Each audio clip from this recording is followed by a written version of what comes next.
Grace and peace. This is Bishop Wilson. Welcome to the Black Church Leadership Podcast. And we want to thank you for joining us.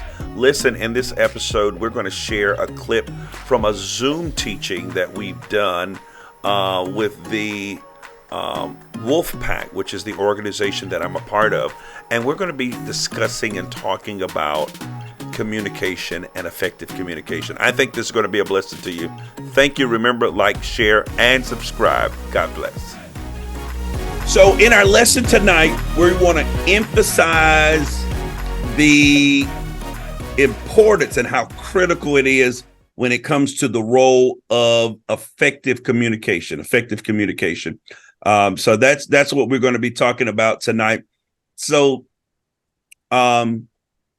let me just ask real quick. For those of us that are on, Dad Baltus, give us your definition of effective communication. Oh Lord.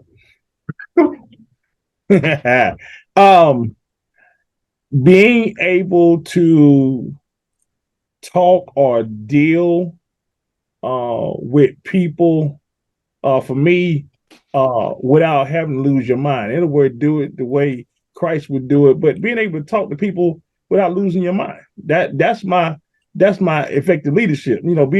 Communication. Being able to just sit down and talk to people, have a conversation, even if you got to tell them they did something wrong. Be able to do it in a way where you don't come off being mad and angry. That's good. That's good. That's effective. That's effective communication. Communication don't have to be angry. You're just trying to have communication. And you're trying to make sure everybody agrees. However, even if you agree to disagree, it shouldn't be a place where it's angry. That's good. That's good. Elder Shanta, let me get your take on effective communication, since you're a person who has to deal with people on a daily basis, and everybody that you deal with is not happy. I said Bishop gonna call me. Yeah.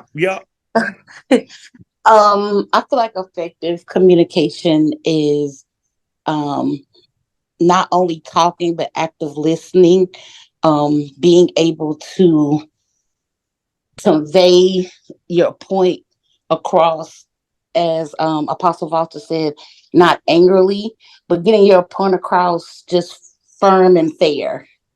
That's good. Minister Ashley, let me get your take, because I was bragging to Mom and Dad on how well you articulate everything that you have to say. Yes, sir. One of the things that I have to deal with in my job often are persons who have a tendency to underestimate the way that you speak or what you're going to say, because they are automatically put themselves in a situation above you. So one of the things that I like to practice when effectively communicating is, as Elder Shonda put it, to actively listen to what it is that they're saying and being able to repeat back to them what they said, and to be able to show them that, in fact, you did comprehend what was said and that you can provide a solution to what's being asked of you without getting emotional or without feeling as if you have to get your point across, that they have to hear what you're saying, that they have to listen to you. It's not really about that. It's about two people being able to come together across the table. I've heard what you said, and to that point, I say this in order to come up with a solution. A solution should always be the end goal of that conversation, rather than you being right all the time. That's good. Can we thank God for Apostle Kuzar being with us tonight? Thank you. How we do it? Yes. So thank you.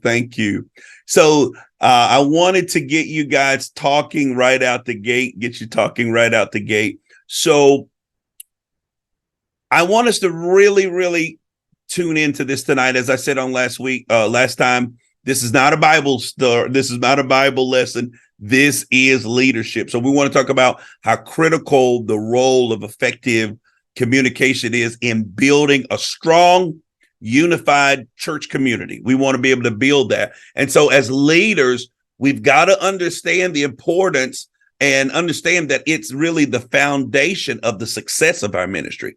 Yes, we have that spiritual aspect where we're praying, we're seeking God, but we've got to be able to articulate and communicate. And as Elder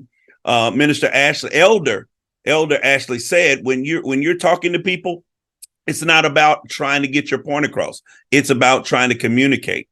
So when you find a church, you find a workplace, when you find a marriage where there's a lot of drama, as I was putting this together, the Lord was showing me where you find that there's a lot of drama. There are going to be a lot of words that's going to be exchanged, but there's going to be very little communication. Very little communication. Mom Valters, what do I mean by that? There's a lot of drama, a lot being said, but not a lot of real communication. Well, in a marriage, when you're doing a lot of talking, a lot of times they're talking at each other instead of talking to each other, instead of understanding and respecting where the other person is coming from or what the other person has to say. And a lot of times it's in the heat of whatever is going on. If there's effective communication before the heat of the battle, then the heat of the battle is not a problem. You don't most of our church members say that me and Chief don't know how to argue. Because we can start something and then it turns into a joke because we do all of our communication here at the house. So we kind of understand each other when we're not here. So we don't talk at each other. Sometimes we can look at each other and I know what he's going to say. He knows what I'm going to say because we've built that rapport throughout our marriage. Like we come in sometimes at night and sit on the bed. Like last night, he looked at me and he said, "What are we going to talk about tonight?" You just pick a conversation and just start talking. It doesn't necessarily have to be a problem. It could be about a movie. It could be about your day. It could anything. If you learn how to communicate about other things, then arguments are not that. You don't have arguments like that. Wow, that's good. That's good because you've built that you've built your pattern of communication. So you know how. That's good. That is really good. That is really good. I've still got people coming in.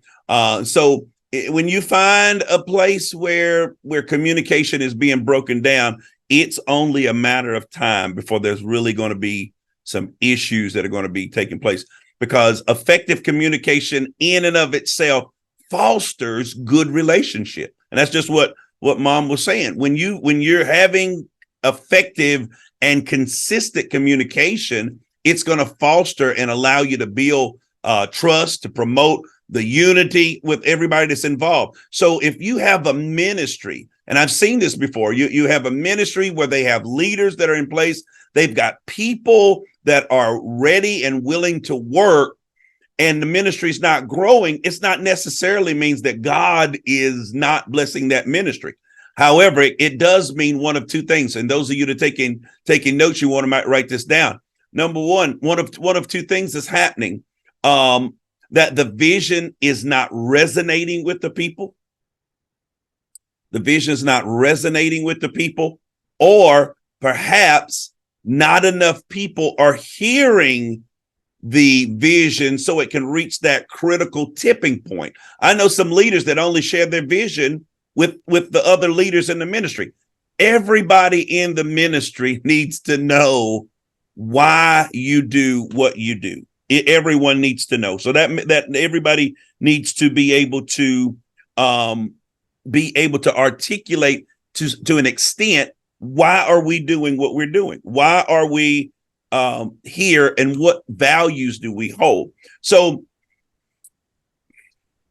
you can't share your vision with just the leaders. You got to share it with the entire church. If the senior pastors, please get that. You've got to share your vision with the entire church. And I think that I may, the next time we come on, we may talk about constructing your vision, because and this is just for me, and you know, I'm not, when I say this, I'm not throwing off on anybody.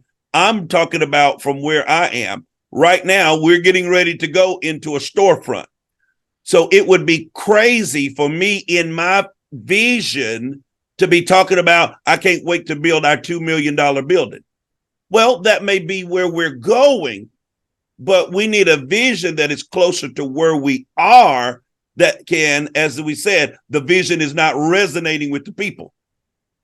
You can't talk about something that you're not even in the vicinity of. So when we were at the we're still there until the end of this month, the location that we're at, you know, we talked about God giving us our own, God moving. So what is that next stage of from where you are that you're reaching toward? So you got to make sure that the vision resonates with the people. You got to make sure that enough people know the vision, that you can reach that critical mass, that critical tipping point of starting to have them to articulate the vision to other people, because you've got to make sure that that vision is being conveyed. And you got to know not only what your vision is, what's your mission? How am I going to fulfill the vision? What steps do I need to take? So if you're not effectively articulating the vision to your leaders, then they won't be able to articulate it down to other people.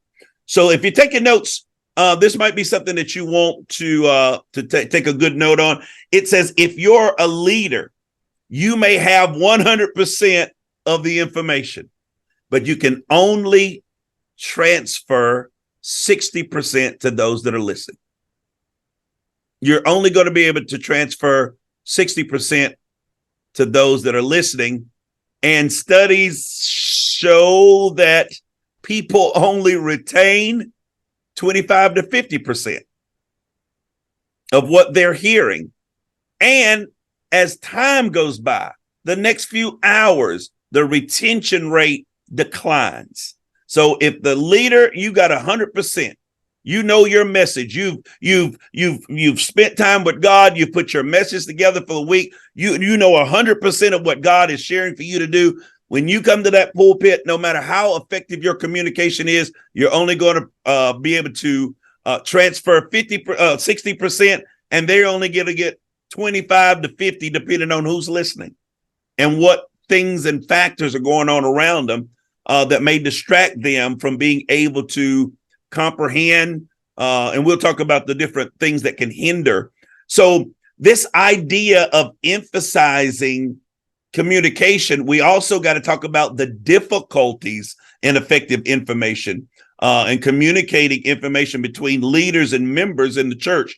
Even if you are a leader and you have all the necessary information, there are going to be barriers. There's going to be communication barriers. There's going to be communication style that could be a hindrance. Somebody give me an example of a communication style that could hinder, that could be a hindrance.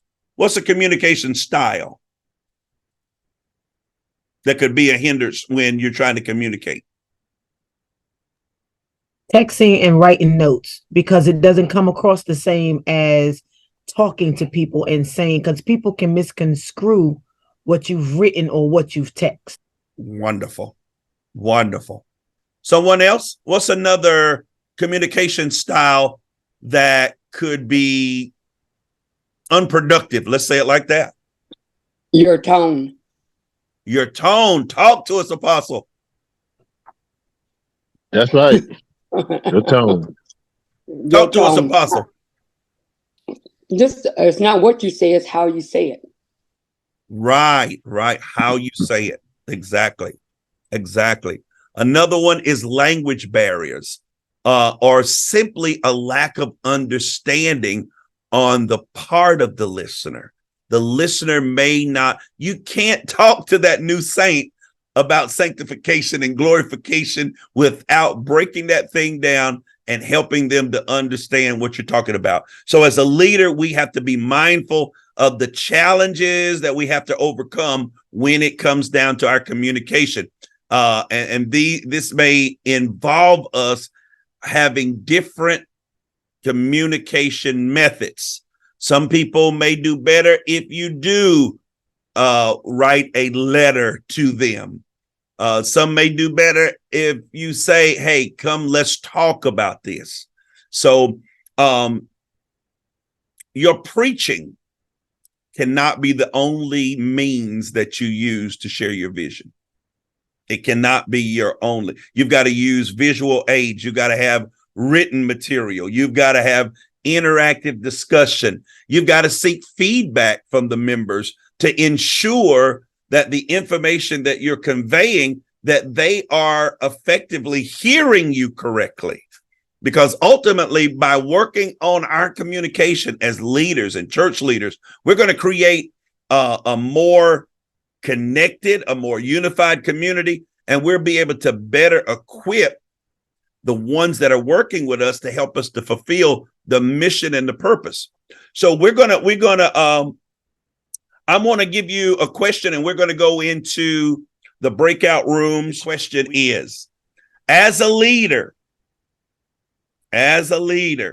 you have to take 100% responsibility for the quality of your communication. As a leader, you have to take 100% responsibility for the quality of your communication. I want you guys to go in and discuss, what does that mean?